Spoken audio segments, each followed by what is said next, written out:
विष का दर्शन हुआ कि हुआ नहीं पता नहीं, गंगा का दर्शन हुआ कि ना हुआ पता नहीं, पर एक रुद्राक्ष का भी दर्शन भूलवश भी अगर जीव धारण कर लेता है तो वो सहज नहीं रहता। शंकर कहते हैं उसमें मेरा एक अंश उसके अंदर प्रविष्ट रहता है। एक रुद्राक्ष, जिस गाय के गले में रस्सी है वो उसका वारिस है, जिस गाय के गले में पट्टा बंधा है उसका वारिस है। जिस गाय के गले में रस्सी नहीं, पट्टा नहीं, वो लावारिस है। उसी तरह जिसके गले में रुद्राक्ष है, शंकर उसका वारिस है।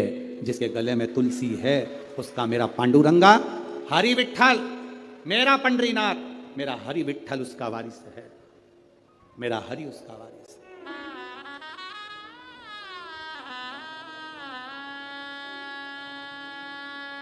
उसका वारिस कहलाएगा। आप कभी अपने मुख से ये मत कहना कि मेरा कोई नहीं। जिसके गले में रुद्राक्ष होता है, जिसके गले में तुलसी की माला होती है, वो कभी अपने मुख से यह ना कहे कि मैं अकेला हूं, मेरा कोई नहीं है। जिसके गले में रुद्राक्ष होता है उसके साथ शंकर और 33 कोटि देवता होते हैं। जिसके गले में तुलसी का मन का तुलसी की माला होती है उसके साथ पांडुरंगा हरि विठ्ठल, मेरा नारायण और सारे देवता होते हैं। सब हैं आपके साथ।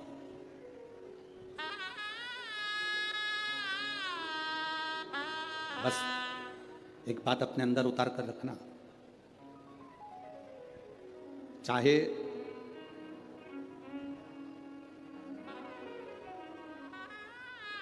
घर में फर्नीचर कम होगा चल जाएगा। क्या कम होगा? बोलो बोलो, जम के बोलो जरा। फर्नीचर, घर में फर्नीचर कम होगा चलेगा, पर आपके नेचर कम होगा नहीं चलेगा। नेचर प्रबल रखिए। फर्नीचर से घर की शोभा नहीं होती, आपके नेचर से आपके घर की शोभा है। आप क्या नेचर रखते हो, आपका व्यवहार क्या रखते हो, आपके चेहरे पर कितनी स्माइल है, आपके चेहरे पर कितनी मुस्कान है, आपके बोलने का तरीका क्या है, आपके अंदर कितनी नम्रता है, वो देखा जाता है। आपके घर में फर्नीचर कम होगा चलेगा, पर आपका नेचर में कमी नहीं आना चाहिए। नेचर कम नहीं होना चाहिए। जितनी नम्रता दे सकते हो, जितनी करुणता दे सकते हो उतनी दीजिए, जितना प्रेम रख सकते हो उतना दीजिए।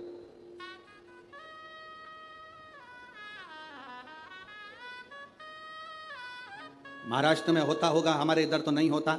महाराष्ट्र में हमने देखा भी नहीं। यहां पर जमीन कड़ली हो जाती है, बहुत कठोर हो जाती है, उसमें बीज डालोगे तो उग जाएगा क्या? अरे बोलो तो जम के नहीं। फिर तो तुम भी हमारे उधर के हो गए। हमारे यहाँ की जमीन को नरम करा जाता है, हल चलाया जाता है, बखर चलाया जाता है, जमीन को नरम करा जाता है। जमीन जितनी नर्म होती है उसमें बीज कैसा भी डाल दिया जाए उग जाता है, पौधा लग जाता है। अगर जमीन नर्म नहीं होगी, जमीन एकदम कड़ली कठोर कड़क होगी, उसमें बीज डालना उगेगा ही नहीं। कितना भी पानी डालकर देख लेना, उगेगा ही नहीं। जमीन का नरम होना बीज को पैदा करता है। आपका नरम होना अपने भीतर भक्ति को पैदा करता है, भक्ति के बल को पैदा करता है। बहुत कड़ली जमीन बना लोगे तो उसमें बीज बोने पर कोई फायदा नहीं है। फसल में पानी दे दो, खाद डाल दो, दवाई डाल दो, कोई फर्क नहीं पड़ता, बीज नहीं उगेगा, क्योंकि जमीन कड़ली थी। कड़ली जमीन में तुमने बीज बो दिया, उसका कोई लाभ नहीं है। तुम अंदर से कितने भी कड़ले बन जाओ, कठोर हो जाओ, तुम्हारे अंदर कितना भी गुस्सा भर लो, क्रोध भर लो, कितनी भी तृष्णा भर लो, उसमें भक्ति का बीज बोओगे तो कभी लगने वाला नहीं है। नेचर बदलो। फर्नीचर बदलने से कुछ नहीं होगा घर का। अभी इससे पहले छत्तीसगढ़ की कथा थी, हमने कहा था घर बदल के देख लिया, घर में शांति नहीं आई। दुकान बदल कर देख ली, शांति नहीं आई। व्यापार बदल कर देख लिया, शांति नहीं आई। गाड़ी बदल कर देख ली, शांति नहीं आई। किसी ने कह दिया घर की दिशा चेंज कर लो, वो बदल ली। किसी ने कहा बाथरूम बदल लो, कोई ने कहा सीढ़ी बदल लो, कोई ने कहा रसोई घर बदल लो, कोई ने कहा दुकान बदल लो, कोई ने कहा व्यापार बदल लो, कोई ने कहा गाड़ी बदल लो, कोई ने कहा पहनने का तरीका बदल लो, कोई ने कहा कपड़े बदल लो। सब कुछ बदल कर देख लिया, कुछ फायदा नहीं हुआ। अब एक बार शिव महापुराण की कथा मानो, कुछ मत बदलो, जिस घर में रह रहे हो उसी में रहो, जो व्यापार कर रहे हो उसी को करो, बस अपने नेचर को थोड़ा सा बदल लो, सब कुछ अच्छा हो जाए। बोल बम का नारा है, इतना धीमा बोलोगे तो कल्याण तुम्हारा है। अच्छे से बोलो जरा, बोल बम का नारा है, सारी समस्या का हल शिव तत्व को पाना। हम अंदर से कठोर बन गए, बहुत कठोर। अब इतनी भीतर की कठोरता हमारे भीतर विश्वास कैसे पैदा करे, हमारे भीतर भक्ति कैसे पैदा करे, हमारे भीतर नम्रता कैसे पैदा करे। शिव जी से पार्वती जी ने पूछा कि आपके ये 5 चीजों का दर्शन जीव को क्या देता है। शंकर भगवान कहते हैं इन 5 का दर्शन आप कर पाए ना कर पाए, केवल एक दर्शन भी अगर आपने कर लिया। काय का दर्शन? जम के बोलो जरा, रुद्राक्ष। महिलाएं पूछती हैं क्या रुद्राक्ष स्त्री पहन सकती है? क्यों नहीं, क्यों नहीं? क्या स्त्री भगवान शंकर के शिवलिंग का स्पर्श कर सकती है? क्यों नहीं? बस रजस्वला धर्म के समय पर स्पर्श ना करें, रजस्वला धर्म के समय पर भगवान को छुए ना, मंदिर देवालय शिवालय ना जाए। रजस्वला धर्म के समय पर भगवान के मंत्र का जाप करना नहीं छोड़ना, भगवान का नाम लेना नहीं छोड़ना। कोई ने कहा गुरुजी हमने तो सुना है कि रजस्वला धर्म के समय पर नारी भगवान का नाम भी नहीं ले सकती। हमने कहा रजस्वला धर्म के समय पर नाम क्यों नहीं ले सकते? रजस्वला धर्म के समय पर खा सकते हो, मोबाइल चला सकते हो, सेल्फी ले सकते हो, तो फिर भगवान का नाम क्यों नहीं ले सकते? कौन सी पुराण में लिखा है कि रजस्वला धर्म के समय पर भगवान का भजन नहीं करना चाहिए या नाम नहीं लेना चाहिए? रजस्वला धर्म के समय पर मालूम पड़े अगर कोई व्यक्ति मर रहा हो और प्राण छूट रहे हो, तो क्या वो भगवान का नाम नहीं लेगा? उसके मुख से भजन नहीं निकलेगा? अरे अंत समय प्रभु आना पड़ेगा, वचन दिया तो निभाना पड़ेगा।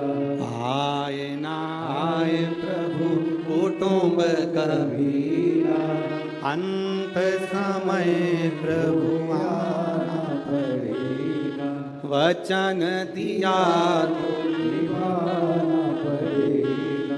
अंत समय प्रभु आना पड़ेगा। शिव कथा कर रही है अंत समय में कौन सी घड़ी हमारी आखिरी है, कौन सा पल हमारा आखिरी है, कौन सा समय हमारा आखिरी है, किसको मालूम है साहब? किसको पता है? किसको मालूम?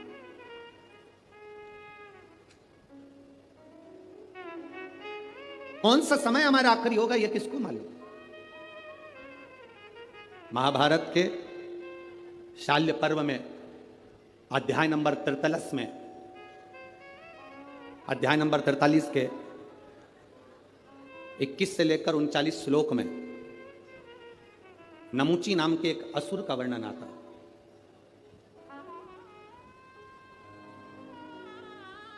वो नमूची जिसका नाम था नमूची, एक ऐसा दैत्य नमूची जिसके भाई थे शुंभ और निशुंभ, जिसका भाई था मैदानव, जिसका भाई था रंभ और करम। शुंभ निशुंभ का भाई नमूची।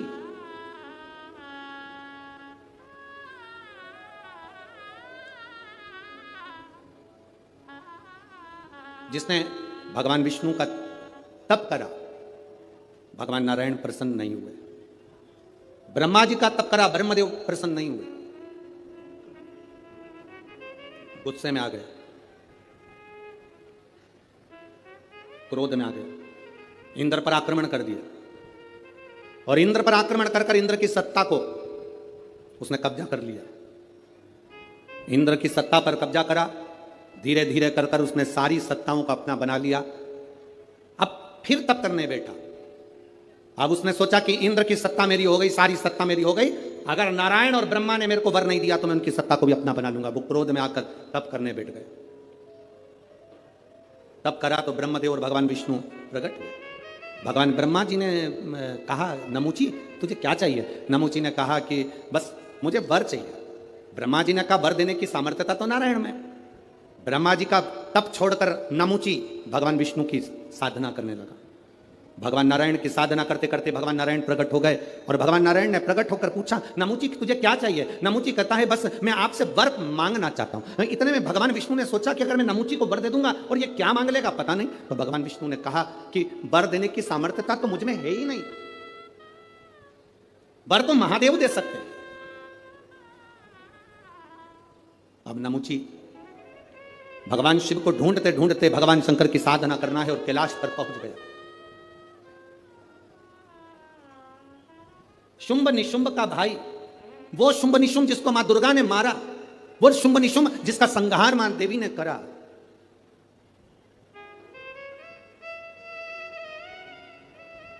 देवी जी की आरती में आप लोग गाते होंगे, गाते हो, शुंभ निशुंभ का वर्णन होता है।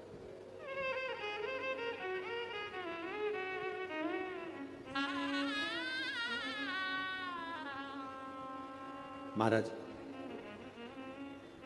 नमूची ने शंकर भगवान से वर प्राप्त करने के लिए नमूची चला, कैलाश पर पहुंचा तो देवादिदेव महादेव नहीं थे, माता पार्वती जी नहीं थी, ना शंकर थे ना पार्वती थे, दोनों गए हुए थे भ्रमण के ऊपर। प्रदोष का दिन, प्रदोष काल का समय, भगवान शंकर प्रदोष के दिन, प्रदोष काल में अपने भक्तों के घर पर नंदी के कान में जो बोल कर जाता है, शिवजी नंदी पर बैठकर उस भक्त के दरवाजे पर उसका कल्याण करने के लिए प्रदोष के दिन प्रदोष काल में पहुंचते हैं। हर हर प्रदोष के दिन प्रदोष काल में देवादिदेव महादेव उस शंकर के भक्त के घर जाते हैं जो भगवान नंदीश्वर के कान में कहकर जाता, नंदी के कान में जिसने कहा।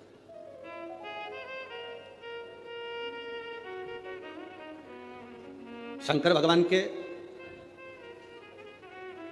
इस शिवलिंग का स्मरण आप करेंगे।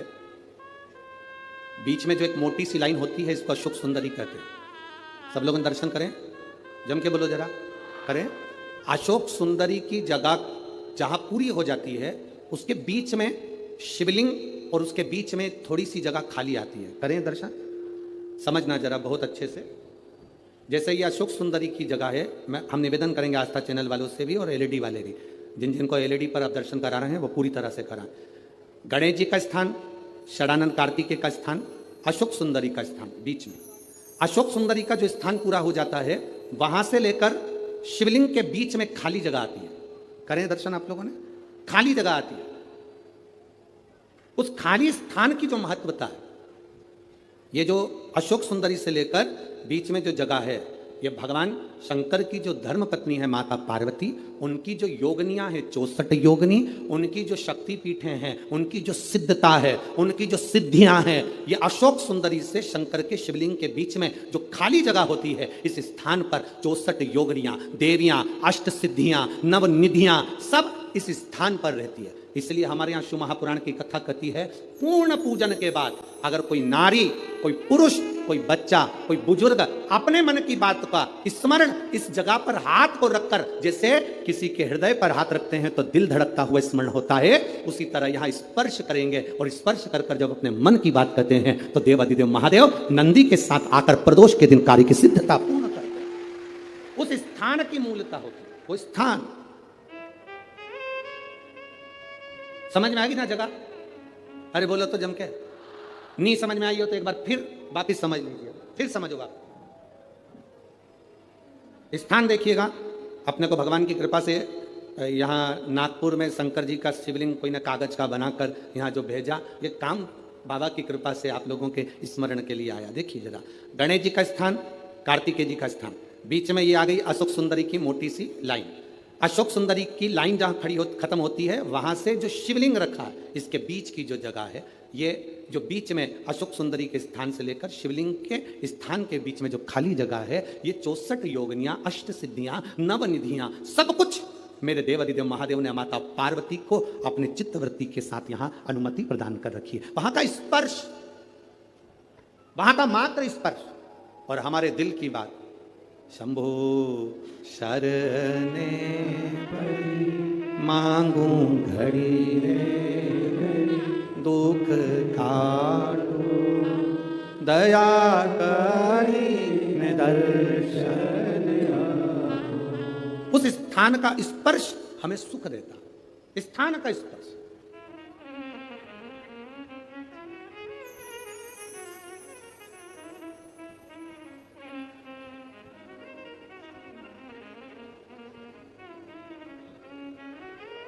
एक माँ ने एक पत्र लिखा है,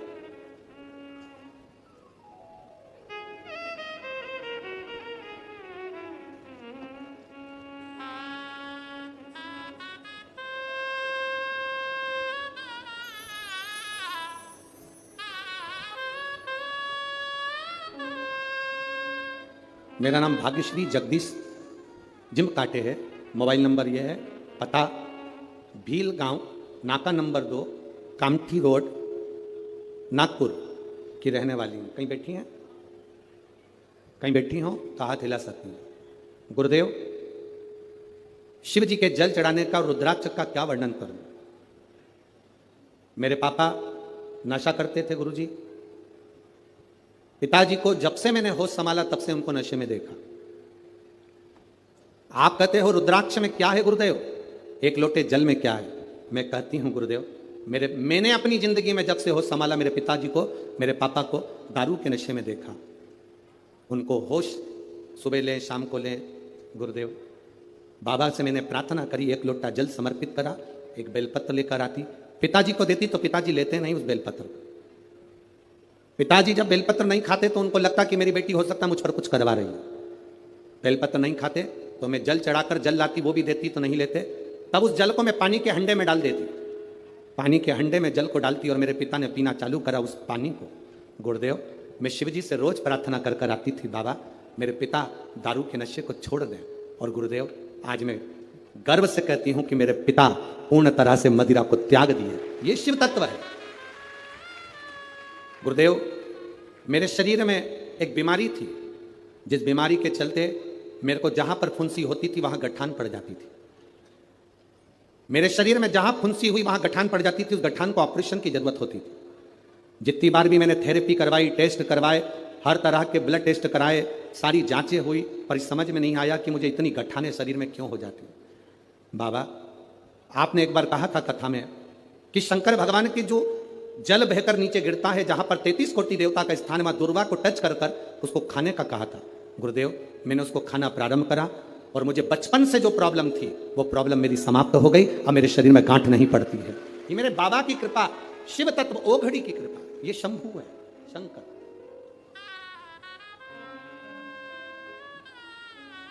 और शंभु शरणे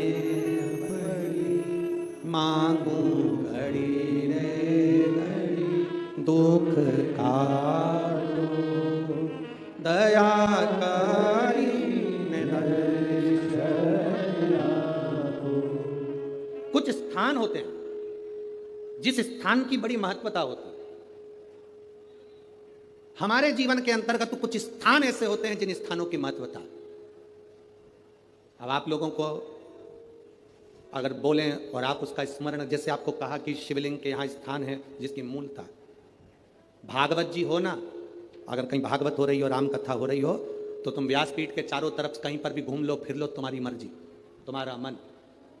पर शिव महापुराण की कथा जब चलती है, व्यास जी महाराज अगर शिव महापुराण के इस व्यासपीठ पर, कोई भी व्यास जी अगर शिव पुराण की पीठ पर बैठ गए, कथा चालू हो चाहे ना हो, अगर व्यासपीठ पर शिव पुराण की पीठ पर बैठ गए, तो जहां भक्त बैठते हैं उसके सामने, इस व्यासपीठ के ठीक सामने नंदी का स्थान हो जाता है। नंदी के स्थान को चाहे जजमान हो, चाहे कोई मंत्री हो, चाहे कोई मिनिस्टर हो, चाहे कोई कलंत्री हो, उसको भी यहाँ से वहाँ सामने से हम निकलने नहीं देते। क्यों? क्योंकि वो निकल तो जाता है पर बाद में उसको कष्ट भोगना पड़ता है। इसलिए हम मना करते हैं, इधर से मत जाना, आगे मत जाना, इधर से जाओ, पीछे से जाओ, इधर से पहुंचो, सम्मुख मत जाइए।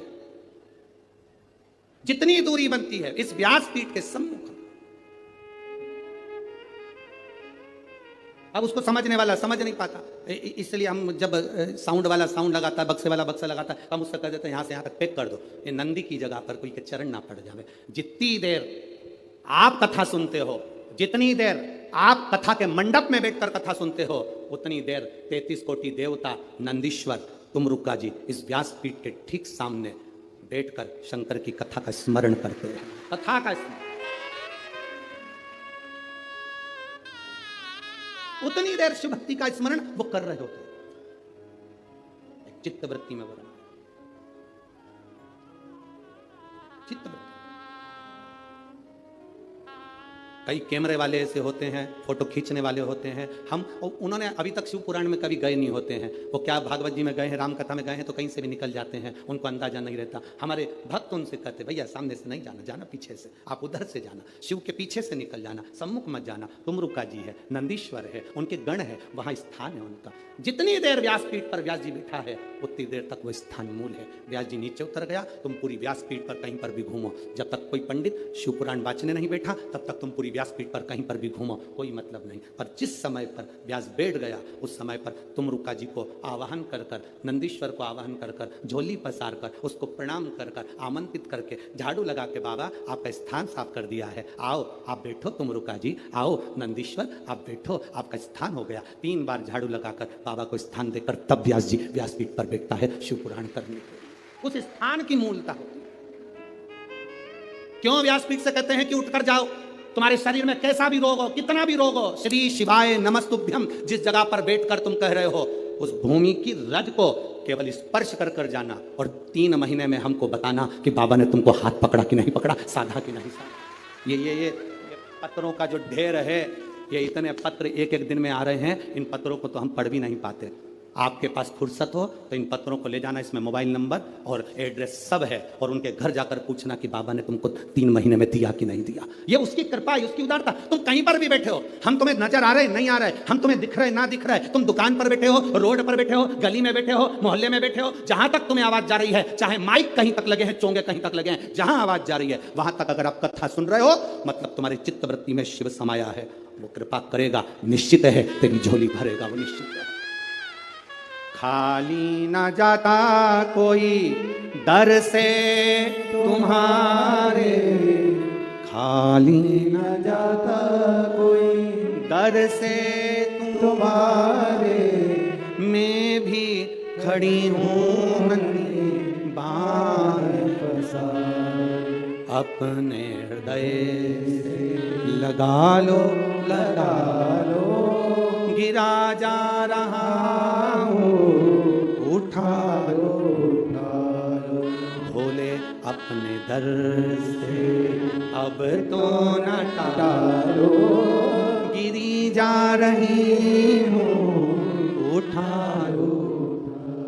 ये समझना हमको है, शंकर के एक एक भाव को समझना हमको है। शिव की भक्ति का क्या फल है, शंकर की कथा सुनने के बाद हमें क्या मिलता है, ये तो सियोर वाला महाराज भी नहीं जानता, पर इतना जरूर जानता है कि झोली कभी खाली नहीं रहती, ये निश्चित है। क्या देगा वो पता नहीं हमको भी, पर वो देता जरूर है। उसके द्वार पर आया, खाली नहीं जा सकता। ब्रह्मा ब्रह्मलोक में रहते हैं, भगवान विष्णु वैकुंठ लोक में रहते हैं, शंकर भगवान मृत्यु लोक में रहते हैं। जो बहू पूना में रह रही है और तुम नागपुर में रह रहे हो, तुम्हारी तबीयत खराब होगी तो पूना वाली इतनी जल्दी नहीं आएगी, जो बहू तुम्हारे पास रह रही होगी वो दौड़ कर आ जाएगी। उसी तरह ब्रह्मा ब्रह्मलोक में, भगवान विष्णु वैकुंठ लोक में, इंद्र इंद्र लोक में रहते हैं, देवता देवलोक में रहते हैं, पितर पितर लोक में रहते हैं, मेरा शंकर इस भूमंडल पर रहता है। बुलाओगे दौड़ कर आएगा, तुरंत आएगा। वो कैलाश अधिपति शंकर है, जो कंकर में बसा हुआ है। उसको जिसने पहचान लिया वो जिंदगी में सब कुछ पा गया। जो अहंकार में फूल गया, अपनी अभिमत्ता में फूल गया, अपने अहम में फूल गया, एक दिन ककड़ी और भुट्टे की तरह कटकर बाहर फेंका गया। अपनी अभिमत्ता को त्याग कर जिसने शिव को जान लिया उसकी जिंदगी संवर गई है। जिसने पहचान लिया देवादिदेव महादेव तो जान गया शंकर को, उसकी जिंदगी बन गई। जो नहीं जाना वो गया, वो गया। कितने दिन की शिव पुराण थी नागपुर में? अरे बोलो तो जम के 5 दिन की। आज कौन सा दिन हो गया? तीसरा। कल चौथा, परसों पांचवा। कल के दिन भी यही 2 बजे से 5 बजे तक कथा हो जाएगी। परसों के दिन सवेरे 8 बजे से 11 बजे तक कथा पूरी हो जाएगी। टीवी पर 2 बजे से 5 बजे तक आ जाएगी। 11 बजे जो यहाँ सुनने वाले हैं वो सवेरे सुनेंगे, अपने अपने घर चले जाएंगे। जो लड़ने वाले हैं, झगड़ा करने वाले हैं, वो यहीं की धरे की धरे रह जाएंगे। जिनको कथा से मतलब था उसने झोली भर ली और बटोर कर ले गया। जिसको दुनिया से मतलब था वो पड़ा की पड़ा रह गया। जिसको कथा से मतलब था उसने झोली भर भर कर बटोर लिया, महादेव से मांग लिया, बाबा खाली मत भेज देना। आज हम जब मोहन मतेज भाऊ जी के यहाँ पर वहाँ पर थे, आमदार जी के यहाँ, तो वहाँ पर कोई झांसी वाले भैया बता रहे थे कि यहाँ, झांसी वाले नहीं, यहीं के कोई भाई बता रहे थे कि हम जहाँ रह रहे हैं गुरुजी, इसी के सामने कोई परिवार रहता है, उसके घर में कई सालों से बच्चे नहीं थे, कई साल हो गए थे बच्चे नहीं थे। गुरुजी वो सीहोर गए, बाबा को कहकर आ गए, बाबा सब दूर धक्के खाली है, अब तेरे दरवाजे का धक्का मत निकाल देना, मुझे औलाद जरूर देना। और बाबा ने उसके घर में ये 11 तारीख जो गई, उस 11 तारीख को 2 बच्चे दे दिए, बाबा की कृपा से, एक बेटा और एक बेटी। किसने बताया था? है? अच्छा पीछे हैं वो, उन्होंने बताया था। हम जहाँ भाऊ के यहाँ रुके हैं ना, विधायक जी के, आमदार जी के, वहाँ उनके यहाँ बता रहे थे ऐसा। तो ये शिव तत्व है, वो घड़ी है शंकर। क्या देगा आपको भी नहीं मालूम पड़ेगा, आप दिल से सुन लो उसको, दिल से।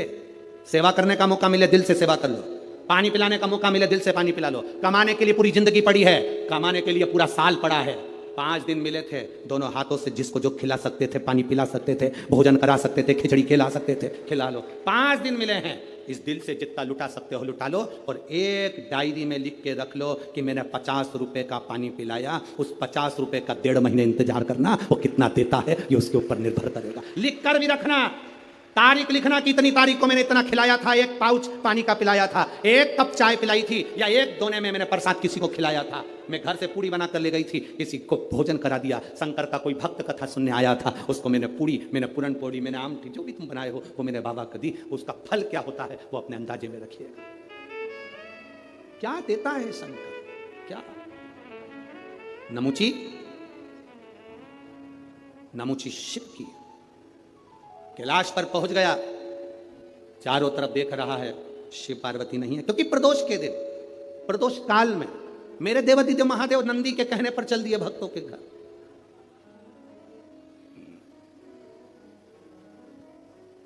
प्रदोष काल, प्रदोष के दिन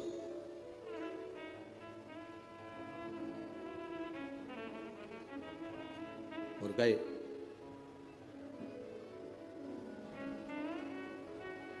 नमुची ने वहां पहुंचकर क्या देखा कि शंकर भगवान तो नहीं है, पार्वती भी नहीं है, गणेश भी नहीं है, षडानंद कार्तिकेय भी नहीं है।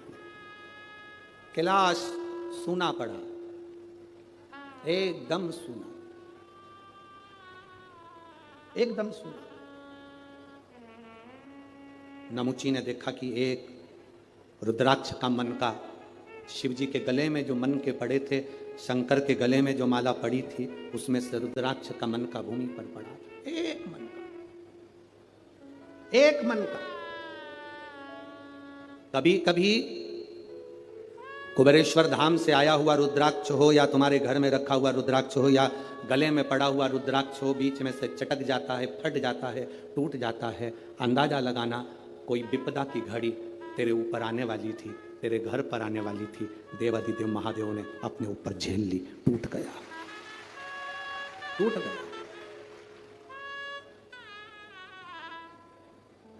रुद्राक्ष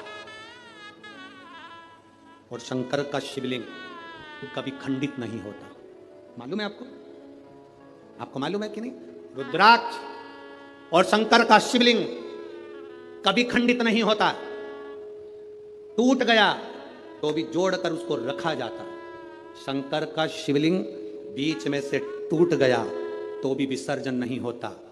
शंकर का शिवलिंग तो भी पूज्य है, 1000 टुकड़े भी हो जाएं उस शिवलिंग के तो भी उसकी पूजन होगी, 25,000 टुकड़े भी शिवलिंग के हो जाएं तो भी उसकी पूजन होगी, क्योंकि शंकर के टुकड़े टुकड़े हो जाएं तो भी शंकर कभी समाप्त नहीं होता, वो एक एक कंकर में, कण कण में शंकर होता है। घर में रखा हुआ शिवलिंग का टुकड़ा भी हो जाए तो यह नहीं कहा जाता कि मेरा शिवलिंग खंडित हो गया, ना ना, शंकर भगवान ने कृपा कर कर अगर 2 टुकड़े हुए हैं तो शिव पार्वती दोनों आनंद के साथ बैठे हैं, अगर ज्यादा टुकड़े हो गए तो मेरे महादेव सहस्त्रेश्वर शिवलिंग बनकर, हजारों शिवलिंग बनकर बैठ गए। वो सहस्त्रेश्वर महादेव बन गया, सहस्त्रेश्वर महादेव के रूप में विराजित हो गया।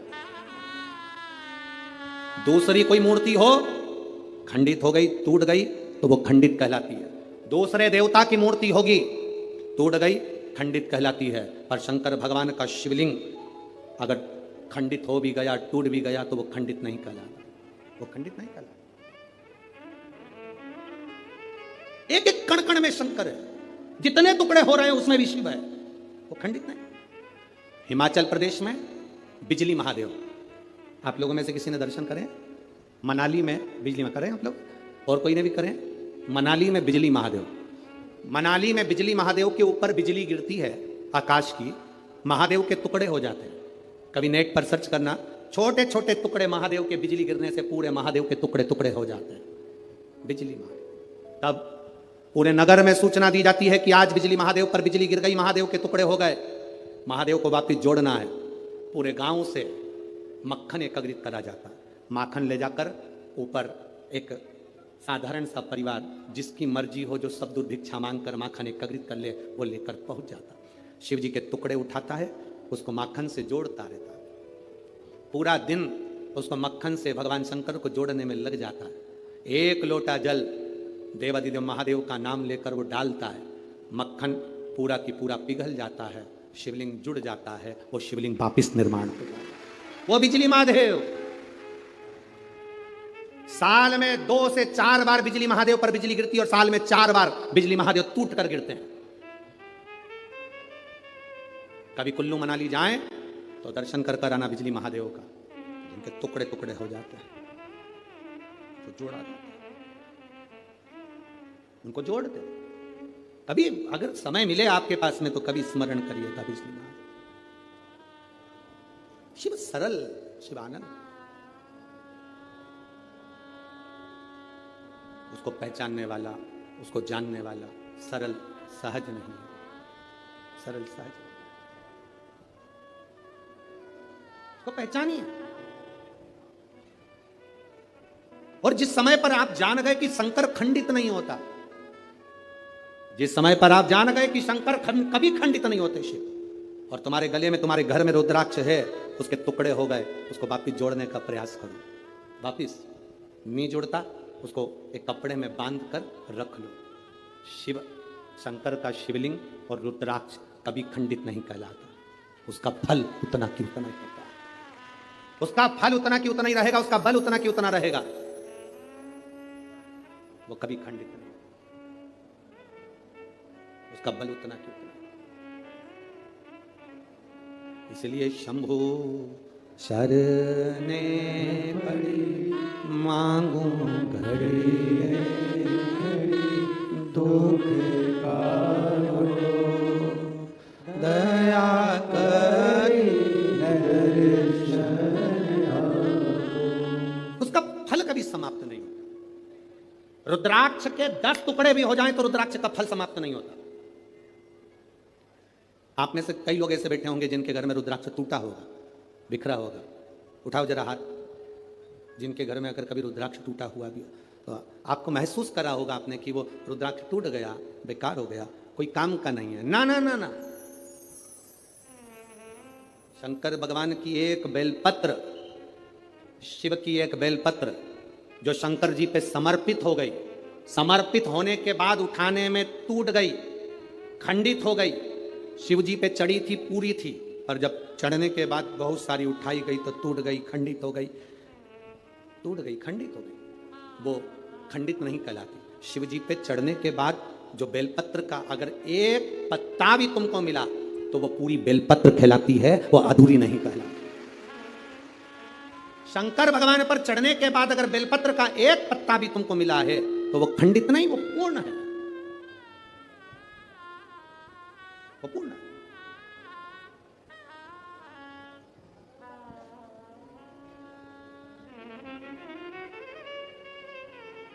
इसीलिए शिव कथा करें,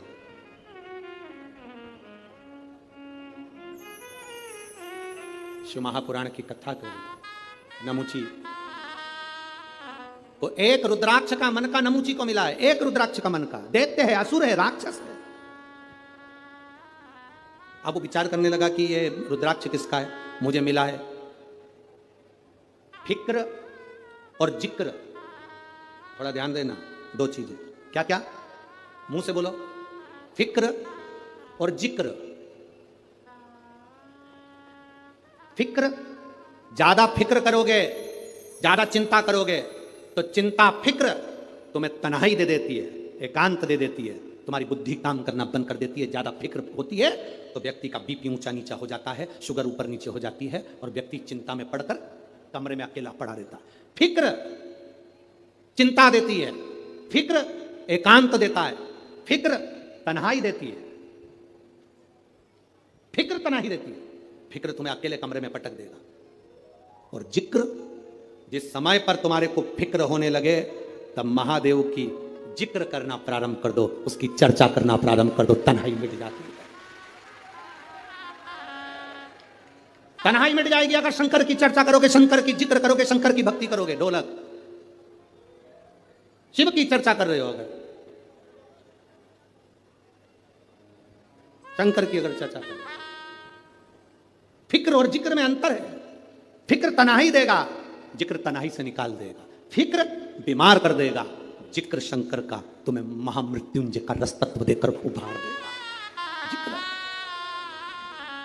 आज सबसे बड़ी अगर कुछ बहुत बड़ा अगर टेंशन है ना लोगों को, लोग आज के समय में, अब यहाँ पर बहुत सारे लोग बैठे हैं, हम बात कहेंगे तो लोगों को लगेगा गुरुजी ऐसा बोल देते हैं, पर आज प्रत्येक समाज के व्यक्ति को अपनी अपनी समाज की फिक्र है। जाति में आज के व्यक्ति को बांट दिया गया है। मैं ब्राह्मण, मुझे ब्राह्मण समाज की चिंता है। मैं वैश्य, मुझे वैश्य समाज की चिंता है। मैं क्षत्रिय, मुझे क्षत्रिय समाज की चिंता है। मैं शूद्र समाज की चिंता है। हर व्यक्ति ने आज के समय को जाति में लोगों ने बांट दिया। सबको अपनी अपनी समाज की, अपनी अपनी जाति की चिंता है, पर किसी को मेरे इस धर्म की, सनातन धर्म की चिंता नहीं है कि हम एक हैं। ये ब्राह्मण या क्षत्रिय या वैश्य या शूद्र हम बांट रहे हैं। अगर तुम्हें फिक्र होना चाहिए तो अपने सनातन धर्म की, अपने धर्म की होना चाहिए। एक के लिए नहीं, हमें सबके लिए जीना है। सर्वे भवन्तु सुखिनः का यह पाठ हमने पढ़ा है। सनातन धर्म का पाठ हमने पढ़ा है। हम जातियों में बट रहे हैं। एक जरा सा केवल जरा सी अपनी शान सत्ता बढ़ाने के लिए हम जात में लोगों को बांट रहे हैं। मेरे शंकर भगवान ने, सनातन धर्म ने, वेद पुराण ने कभी किसी को जात में नहीं बांटा, कभी नहीं बांटा किसी को। पर आज देखकर दुख होता है कि लोग बट रहे हैं। किसी ने कह दिया ये हमारी जाति का है, वो हमारी जाति का है, हमारी इतना वोट बैंकिंग है, हमारा इतना है, हमारा इतना। ना ना ना, हम सब एकत्रित हो। हरिचंदन है इस देश की माटी, तपोभूमि हर ग्राम है, हर बाला देवी की प्रतिमा, बच्चा बच्चा राम है। जिसके सैनिक समर भूमि पर गाया करते गीता है, उसी माटी के हल्के नीचे खेली करती सीता है। ये चंदन है भारत की भूमि, ये धरोहर है जहां हम जन्म लिए हैं। इसको पहचानो, इसको जानो।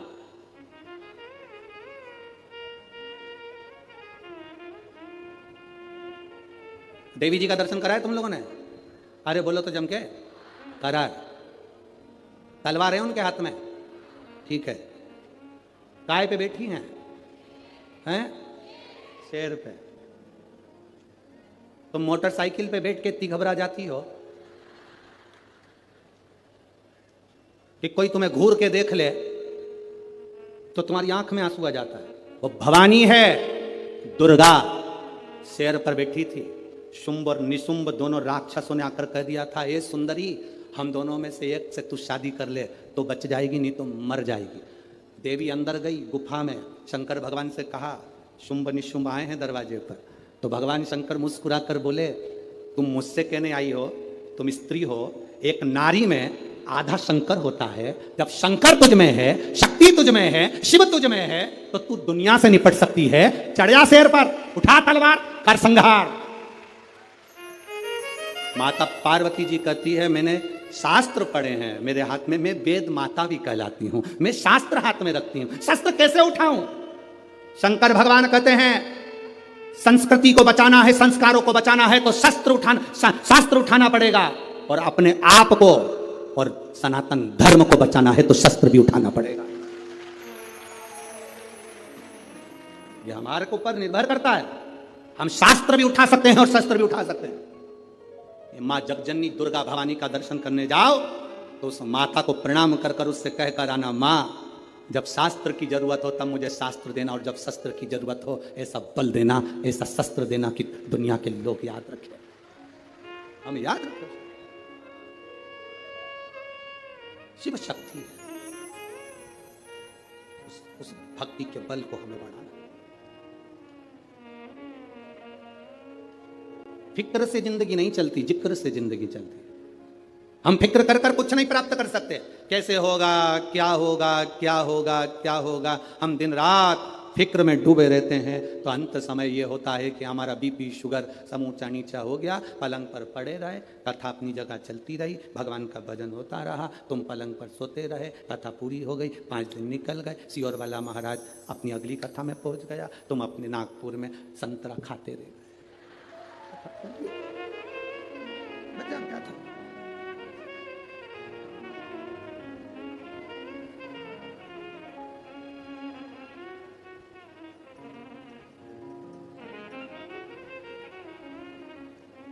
संतरा भी सीख देता है। तुम लोगों ने सीखा कि नहीं सीखा संतरे से पता नहीं, पर संतरा भी सीख देता है। ऊपर का छिलका अच्छे अच्छे को रुला देता है, संतरा भी सीख देता है। अब तुम सीखे कि ना सीखे वो पता नहीं है। नागपुर वालों हो, मेरी जीजियों और मेरे जीजाओं, बड़े सावधानी से अपनी जिंदगी को जीने का प्रयास करिए। नमुची को एक रुद्राक्ष का मन का मिला है, नमुची को एक रुद्राक्ष का मन का, और वो विचार में पड़ गया कि ये रुद्राक्ष कहां से। अब उसको चिंता व्याप रही थी, अब उसने चिंता छोड़ दिया। अब विचार कर रहा है ये जरूर महादेव का होगा, शंकर जी का होगा। एक बेलपत्री भी रोड पर पड़ी मिल जाए ना तो विचार कर लेना शंकर जी ने दी होगी, कोई भूल गया होगा, शिव जी का है, शंकर का। तुम उसकी चर्चा करो, तुम शंकर का जिक्र करो, तुम अपने गुरु का जिक्र करो, तुम शंकर का जिक्र करो, शंकर तुम्हारा जिक्र करेगा। पार्वती जी शिव जी से पूछती हैं, अपन किसकी कथा सुनने जा रहे हैं? शंकर भगवान करे राम जी की। सीता जी ने राम जी से पूछ लिया, तुम किसकी कथा सुनने जा रहे हो? राम जी बोले शंकर जी की। क्यों? हम जिसकी जिक्र करते हैं, हम जिसकी चिंता करते हैं, हम जिसका भजन करते हैं, हम जिसका नाम लेते हैं, वो हमारा नाम लेता है। अगर तुम्हें कभी ऐसा लगे किसी और वाला महाराज गड़बड़ बोल रहा है, झूठ बोल रहा है, तो प्रैक्टिकल कर कर देखना। एक कमरे के अंदर जाना, चारों तरफ दीवार में बंद हो जाना, बंद होकर किसी एक व्यक्ति से तुम निंदा कर देना, किसी एक व्यक्ति की। तुम उससे कभी मत मिलना, तो भी तुम्हारी निंदा वो व्यक्ति भले ना कहे, फिर भी तुमने जो निंदा करी वो उस तक पहुंच जाएगी। ये शरीर की तरंगे चलती हैं जो हमारे शरीर के व्यवहार से बता देती है कि सामने वाले का व्यवहार क्या हो रहा है।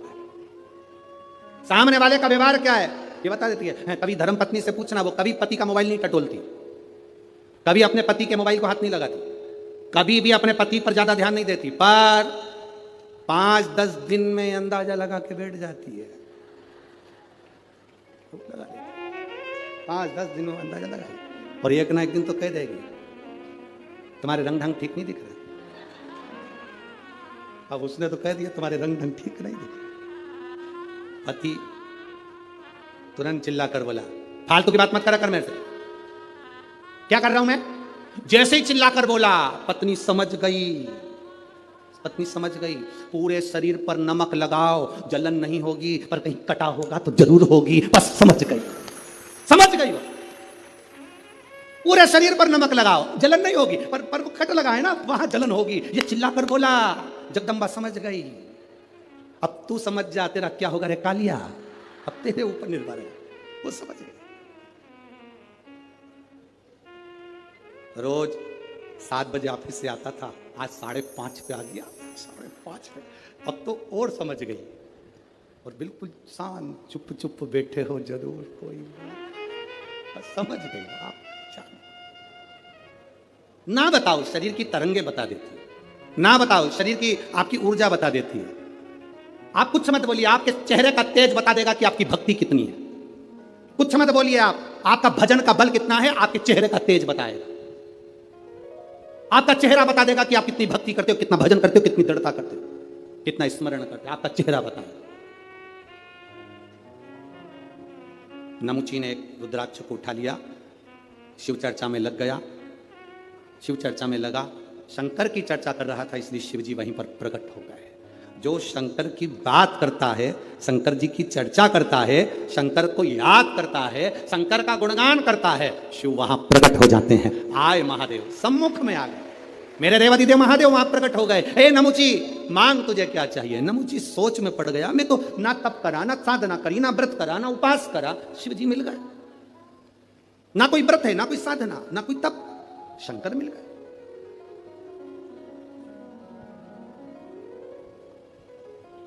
मिलते हैं शिव महाराज, शिव प्राप्त हो,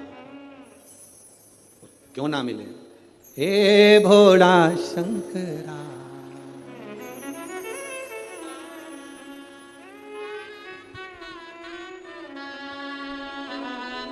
हे भोळा शंकरा,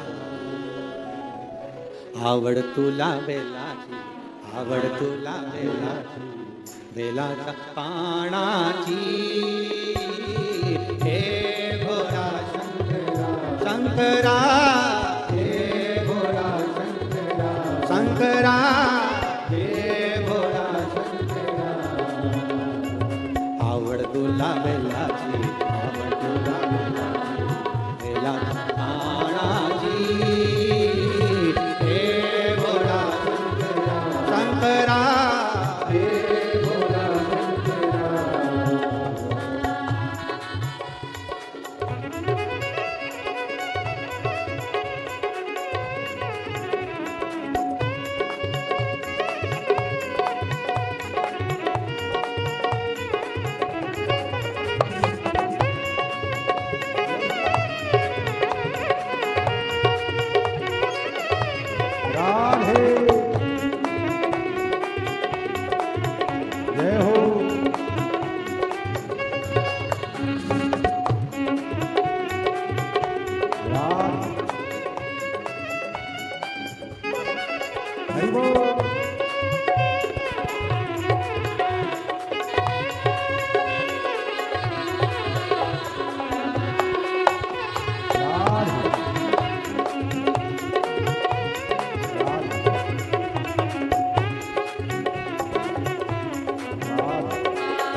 त्रिशूल डमरू हाती, संग नाचे पार्वती।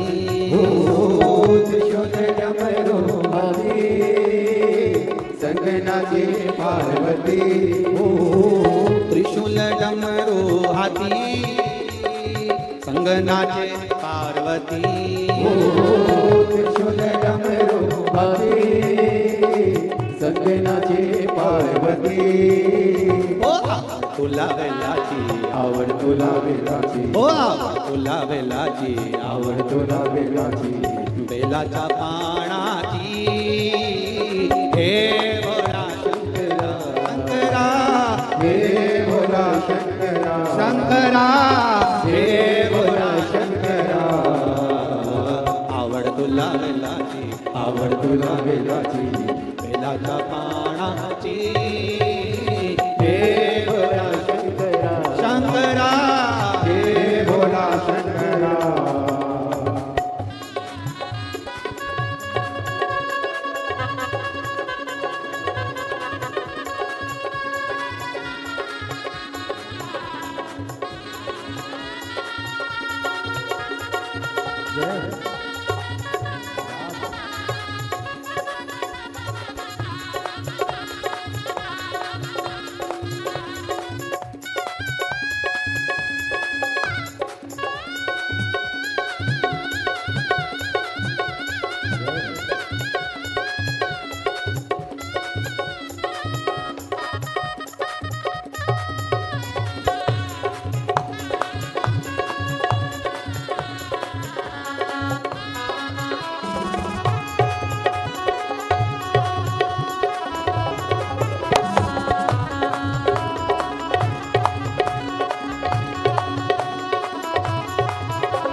राधे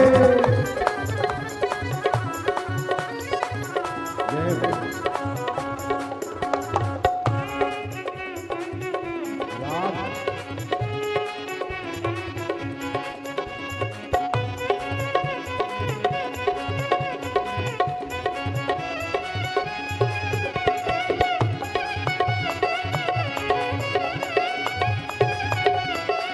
राधे कपड़े ले लावली लंगोटी गड़ते न गो बडोलती ओ कपड़े ले लावली लंगोटी गड़ते न गो बडोलती ओ कपड़े ले लावली लंगोटी गड़ते न गो बडोलती ओ कपड़े ले लावली लंगोटी गड़ते न गो बडोलती आवड तुला बेलाची आवड तुला बेलाची आवड तुला बेलाची आवड तुला बेलाची बेलाच्या पाण्याची हे भोळ्या शंकरा हे भोळ्या शंकरा आवड तुला बेलाची आवड तुला बेलाची बेलाच्या पाण्याची हे भोळ्या शंकरा हे भोळ्या शंकरा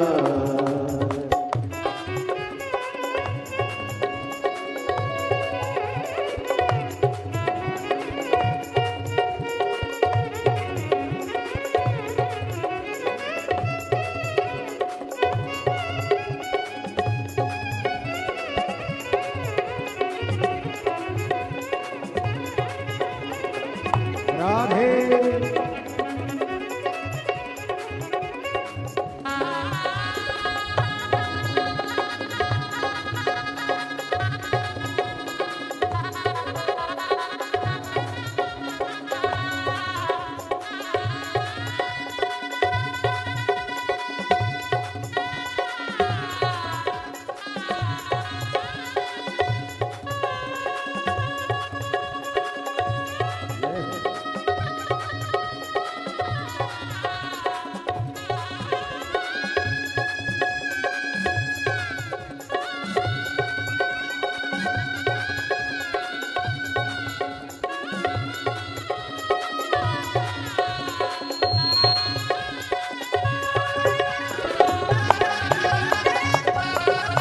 जय हो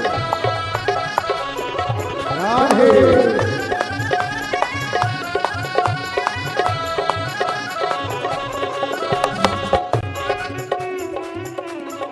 भाव से बड़े आनंद से दोनों हाथ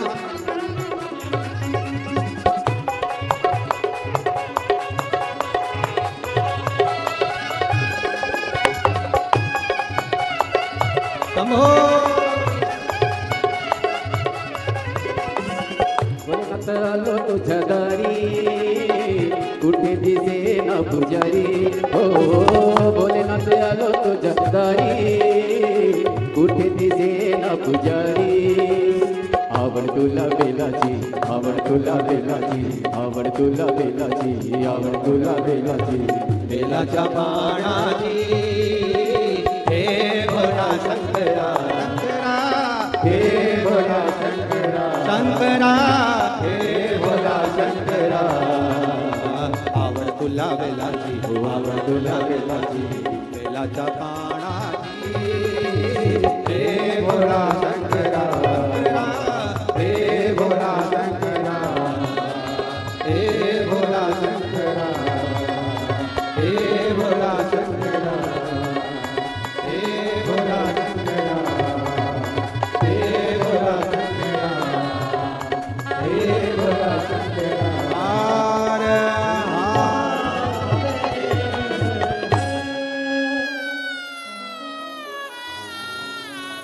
अपने स्थान पर बैठकर भगवान देवादिदेव महादेव से अपने हृदय की बात बड़े भाव के साथ दिल से भाव के साथ में हृदय से बाबा से विनती भाव के साथ में करिए। जहां जगह मिले वहां बैठकर कार्यकर्ता भी जो खड़े हैं वो बैठकर बाबा से विनय करेंगे, दिल से बाबा से प्रार्थना करेंगे। श्री शिवा नमस्तु श्री शिवा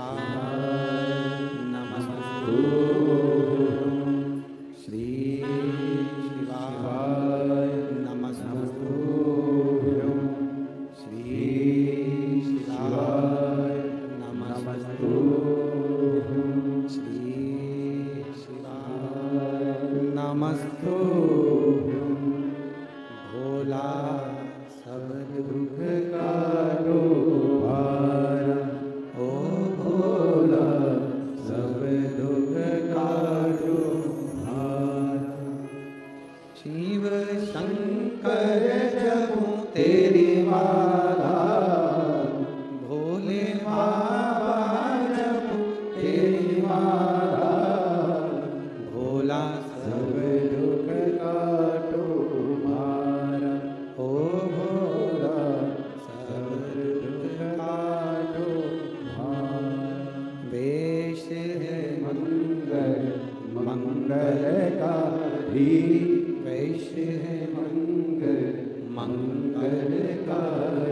शमशान वासी हमारा, शमशान वासी हमारा, ओ भोला सब दुख काटो मारा, ओ भोला सब दुख काटो मारा। शिव कथा कहती है, भगवान शंकर का संवाद करता है। नमुची को जो रुद्राक्ष मिला उसने उसकी चर्चा की, शिव का दर्शन हुआ। मांगो नमुची तुम्हें क्या चाहिए? दैत्य था नमुची, असुर था, राक्षस था, क्या चाहिए तुमको? नमुची ने कहा अगर आप मुझे केवल एक वर दे दो कि मैं कोई अस्त्र से, कोई शस्त्र से, कोई अग्नि से, कोई आकाश से, किसी भी चीज से मेरी मृत्यु न, मेरी मृत्यु ना हो, ये मुझे वर दिया जाए। हमने पहले भी कथा में कहा, बादाम खाओगे तो भी मरोगे, नहीं खाओगे तो भी। कथा सुनोगे, बोलते जाओ, तो भी मरोगे, नहीं सुनोगे तो भी। राम नाम बोलोगे तो भी मरोगे, नहीं बोलोगे। बस अंतर इतना सा है, बिल्ली चूहे को अपने मुंह से पकड़ती है तो रक्त में सराबोर कर देती है, बिल्ली अपने मुख से अपने बच्चे को पकड़ती है तो खून नहीं आता, रक्त नहीं आता, बच्चा मरता नहीं। उसी तरह जो कथा सुनता है, भगवान का भजन करता है, मरता है पर काल में मसा नहीं जाता। जो बिना भजन के, बिना कथा के मर जाता है, वो अंत में चूहे जैसा रक्त में सराबोर हो जाता है। मरना तो है, मृत्यु तो सत्य है, वाह मौत कहां से टल सकती है? शिव कथा कर रही है, भगवान शंकर की कथा करी, नमुची तुझे मरना तो पड़ेगा। तो नमुची ने कहा कि ये अस्त्र शस्त्र से मेरी मृत्यु ना हो। शिव जी ने कहा दिया तथास्तु, जा। अब नमुची को जब वर मिल गया, जब तक वर नहीं मिलता, जब तक के कोई पद नहीं मिलता, जब तक कोई प्रतिष्ठा नहीं मिलती, जब तक कोई स्थान नहीं मिलता, तब तक व्यक्ति थोड़ा भ्रमण करता रहता है, घूमता रहता है। जैसे आप लोग कथा में आए, आपको जगह नहीं मिलेगी तो आप पहले इधर जाओगे, उधर जाओगे, उधर जाओगे, 1 नंबर दरवाजा, 2 नंबर दरवाजा, 3 नंबर दरवाजा, सब दरवाजे पर घूम लोगे। तब आखिरी में तुम सोचोगे अब जगह वगह तो मिलने वाली नहीं। फिर किसी पेड़ की छाँव में, जब पंडाल पूरे भरे हुए हैं, दुकानें पूरी भरी हुई है, जगहें पूरी भरी हुई है, तो किसी पेड़ की छाँव में तुम बैठ जाओ, स्थान पाना। अब नमुची को ये वर मिल गया कि अस्त्र शस्त्र से तू नहीं मरेगा, तो नमुची के हाथ में जो रुद्राक्ष था उसने वो फेंक दिया। रुद्राक्ष की माला देवऋषि नारद ने फेंकी थी, बंदर का मुंह लगा था। सुनिए ना कथा, केवल शिवजी ने रुद्राक्ष की माला दी थी और देवऋषि नारद ने ये कहकर फेंक दी, इससे मुझे क्या करना, क्या करते? बंदर का मुख लगा। भगवान नारायण ने जरा सी निंदा सुन ली थी शंकर जी की, भगवान विष्णु ने थोड़ी सी निंदा शंकर जी की सुन ली थी तो उनको घोड़े का मुंह लगा था, हयग्रीव अवतार हुआ था। केवल निंदा सुनी थी शंकर भगवान की तो घोड़े का मुख लग गया। नारद जी ने शंकर की निंदा करी, रुद्राक्ष की माला फेंकी तो बंदर का मुख लग गया। शिव को जो जानता नहीं है वो बाद में पछताता। और अंत समय प्रभु आना पड़े, आप भी बोलिए, जिसको आता है सब बोला करो साथ में, अंत समय प्रभु आना पड़ेगा, वचन आए ना आए प्रभु, अंत समय प्रभु वचन दिया। कोई आए ना, पर आपको आना, तेरे मंदिर में आना मेरा काम है, मेरी बिगड़ी बनाना तेरा काम। हम आ गए तेरे दरवाजे। नमुची ने रुद्राक्ष फेंक दिया।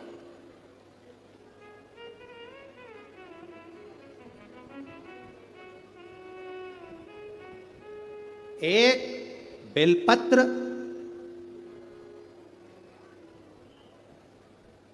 एक पापी के हाथ से छूटकर उड़ गई, महाबलेश्वर के शिवलिंग पर गिर गई, तो उस जीव का कल्याण हो गया।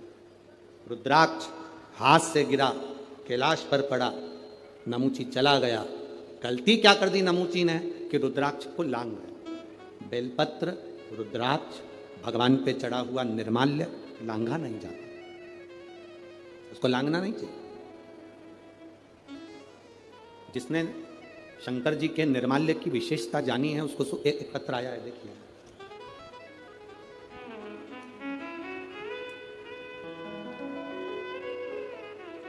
गुरुजी, मैं भंडारा से आई हूं, मेरा मोबाइल नंबर यह है। मेरी बेटी के आंखों के ऊपर गर्दन के पास 2021 से सफेद दाग हो गए थे। गुरुदेव, आंखों के ऊपर भी सफेद दाग हो गए, गर्दन के पास भी सफेद दाग हो गए। डॉक्टरों के हिसाब से तो इलाज चल रहा था, पर डॉक्टरों ने कहा कि थोड़ा समय लगेगा, पर धीरे धीरे वो सफेद दाग की बीमारी बढ़ती जा रही थी। गुरुदेव, अब करें तो करें क्या? बेटी की जिंदगी है, अगर उसको ये सफेद दाग की बीमारी हो गई तो फिर शादी ब्याह कैसे होगा? गुरुदेव, एक सामान बेचने वाली हमारे दरवाजे पर आई। उसने मुझसे कहा, तुम्हारी बेटी की आंख के नीचे सफेद दाग हो रहे हैं, गले पर सफेद दाग हो रहे हैं, तुम पशुपति व्रत क्यों नहीं करती? शंकर जी के मंदिर में तुम्हारी बेटी से कहो कि झाड़ू लगाए, पोछा लगाए, शंकर जी का मंदिर पूरा साफ हो जाए, शंकर जी की जो जलाधारी है जहां से पानी बहता है उसका जल शरीर पर लगाना चालू करे। सामान बेचने वाली हमारे दरवाजे पर सामान बेचने आई थी और वो ये कहकर चली गई। मैंने अपनी बेटी से कहा, तो पास में शंकर का मंदिर है, जाकर झाड़ू पोछा करा कर। मम्मी क्या होगा, वहां जो जल चढ़ता है उसको अपनी जगह पर लगा। गुरुजी, आपकी कथा सुनी थी, आपने कथा में कहा था कि पूर्णिमा के दिन गाय जब अपने बछड़े को दूध पिलाए, उस दूध को पीते समय बछड़े के मुख में जो फेन आए, उस फेन को चम्मच में निकाल लो और जहां सफेद चर्म पड़ी है उस जगह पर लगाओ और थोड़ा सा बैठो चंद्र की रोशनी में। हमने वो करना प्रारंभ करा। एक बार में तो बेटी ठीक नहीं हुई, पर दूसरी बार फिर करा। दूसरी पूर्णिमा आई, पशुपति व्रत करते रहे, बेटी मंदिर में सेवा करती रही। गुरुदेव, आज हम यहाँ नमन करने आए हैं। मेरी बेटी का पूरा सफ़ेद जो चमड़ी थी वो अपनी चमड़ी के रंग में आ गई। हम यहाँ प्रणाम करने आए। कहीं बैठी हो तो हाथ हिला सकती है, अगर कहीं बैठी हो तो अपना हाथ हिला सकती है। इसने एक लाइन बहुत अच्छी लिखी है भजन की, तेरे दरबार की बाबा निराली शान दे, तुझे देते नहीं देखा पर झोली भरी देखी है। ये शिव है ओ गड़ी, अकाल मृत्यु वो मरे जो काम करे चंडाल का, काल उसका क्या बिगाड़े जो भक्त हो मां। जो शिव का उपासक होता है उसको क्या भय, क्या भय? शंकर की आराधना करने वाले को क्या भय होगा? शिव उपासना करने वाले को क्या भय होगा? नमुची एक रुद्राक्ष को लांग कर चले गए। आपसे भी निवेदन है, कभी मौका लग जाए, तुम्हारे नजदीक में कोई शिवालय हो, शंकर का मंदिर हो, जहां तुम जल चढ़ाने जाते हो, कभी कभी मौका लग जाए तुम्हारी जिंदगी में, अगर तुम्हारे को मौका लगे और तुम्हारे जीवन में कष्ट बहुत हो, तो उस मंदिर में थोड़ी सी सफाई करना प्रारंभ करो। थोड़ा निर्माल्य लेकर उसका विसर्जन, जल में नहीं, कहीं खड्डा खोद कर निर्माल्य को डालना प्रारंभ करो। नदी, तालाब, बावड़ी, कुआं, इसको स्वच्छ करो। हम लोग भगवान के विसर्जन का सामान सब नदी में डाल देते हैं, नदी का पानी दूषित हो जाता है, जल स्तर नीचे गिरता जाता है, पानी पृथ्वी में बचा नहीं। उस जल को हमें बचाना है। तुम्हारे घर में भभूति निकले, बेल निकले, नारियल निकले, फूल निकले, पत्ती निकले, निर्माल्य की जो सामग्री निकलती है, मंदिर का जो निर्माल्य निकलता है, उसको पानी में डालना बंद कर दो। नदी नाले में, सरोवर में, कुएं में, बावड़ी में डालना बंद कर दो। उस निर्माल्य की सामग्री को एक खड्डा खोदो, उसमें डालना प्रारंभ करो, जिससे उससे खाद बने। वो खाद बनेगी तो अपने पूरे नगर निगम में जहां जहां पेड़ लगे हैं उसमें वो खाद डालना चालू करो, जिससे वृक्ष भी आगे बढ़ेंगे और नदी, बावड़ी, तालाब सब स्वच्छ होंगे। कई लोगों ने निर्माल्य विसर्जन के रथ चालू करे हैं, यहां पर भी अगर किसी ने करे हैं तो उनको बहुत बहुत साधुवाद है, उनको धन्यवाद है, करना चाहिए। निर्माल्य मंदिर का चढ़ा हुआ फूल पत्ती है, सब पानी में नहीं डालना चाहिए।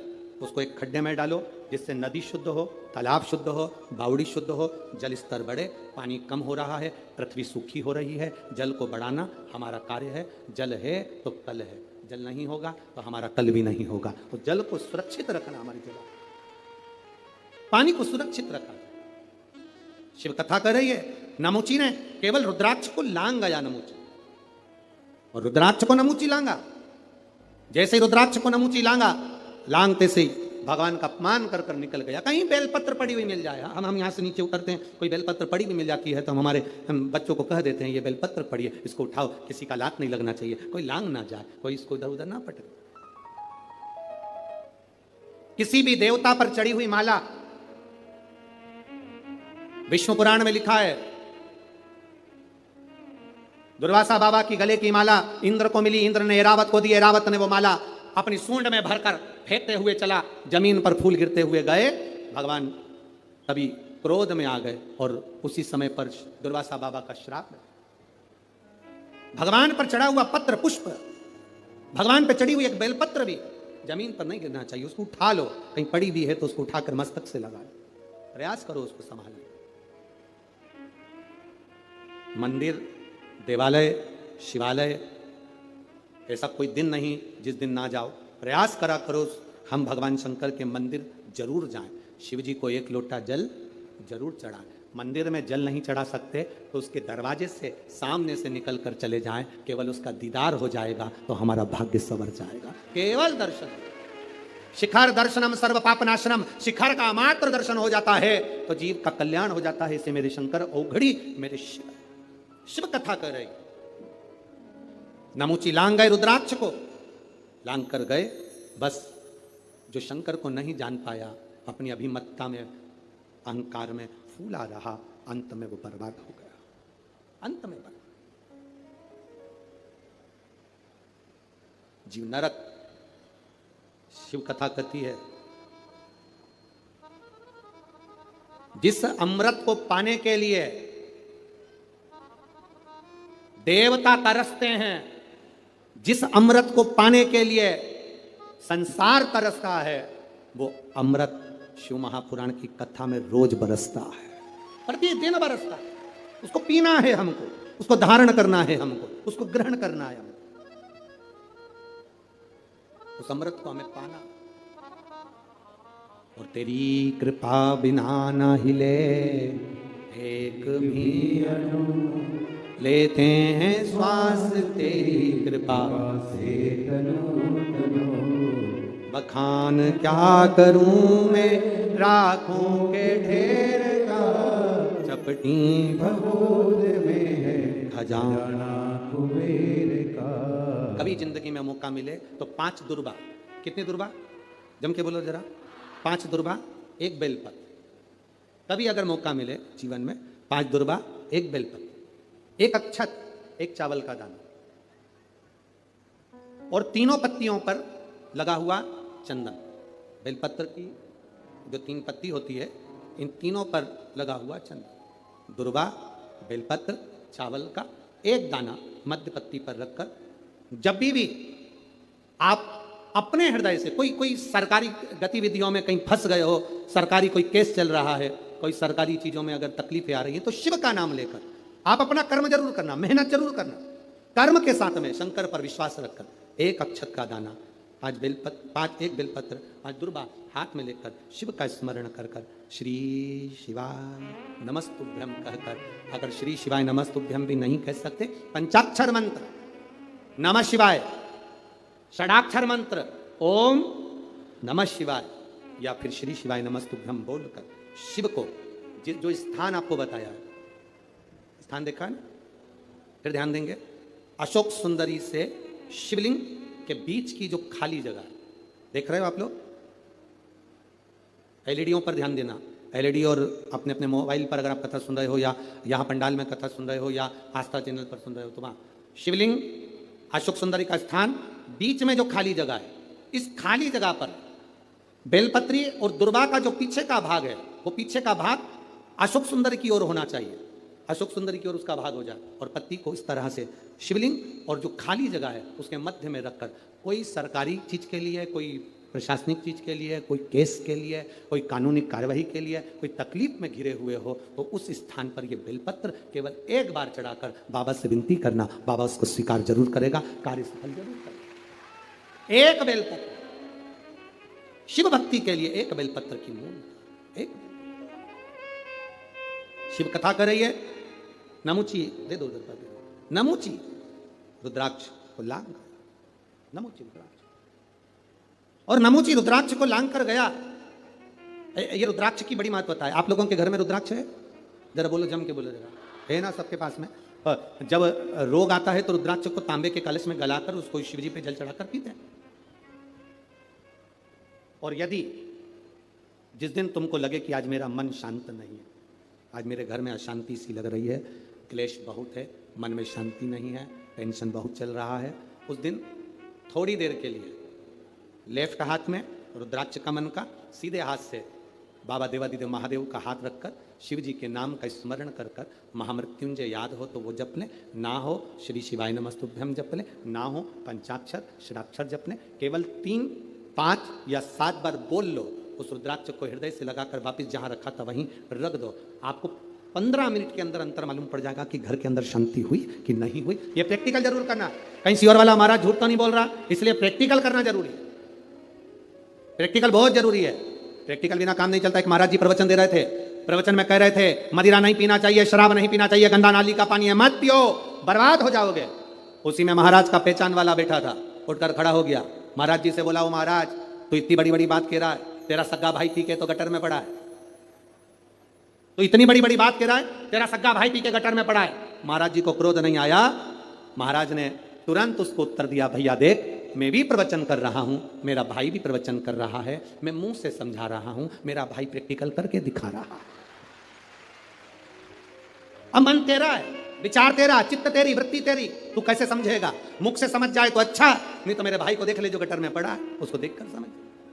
अरे मत बुरे कर्म कर बंदे वरना पछताएगा, भगवान की आंखों से तू बच नहीं पाएगा, तू बच नहीं पाएगा।